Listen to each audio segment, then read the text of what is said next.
Now the background of harmony, of course, is the chords that we use as opposed to the melody and the rhythms. So let's discuss a little bit about the right-hand chords, which there are basically three inversions of tight chords, meaning consecutive strings. If you know some music theory, we're basing it on the root, the third, and the fifth. So if I started in a root position chord, that would be something like this. That's the root, the third, and the fifth. That's your basic chord. And again, that's movable everywhere, all over the fingerboard. Then if I let go of the bass note and keep the third and the fifth there, but put the root on top, that's an inversion of the chord. So now I have 3, 5, and root. So I went from root, third, fifth to 3, 5, root. Then what I'll do is get rid of the third, omit that, and put the third on top instead. So now I have 5, root, and third.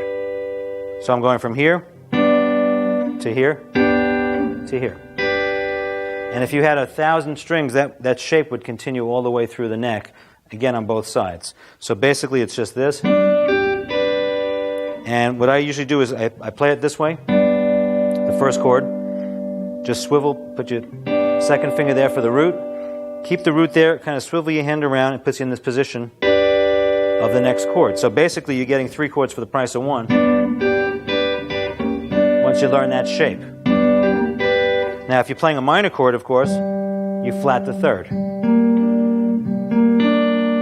on each inversion. And again, it just swivels up. I think Emmett called this chords to infinity. It just keeps going on and swivels and keeps coming back. Now, when you play the other chords, the other variations, diminished and augmented, basically you have to know the theory and the background of the chords. So for instance, an augmented chord is a sharp 5. So instead of doing this 1, 3, 5, you sharp the 5th,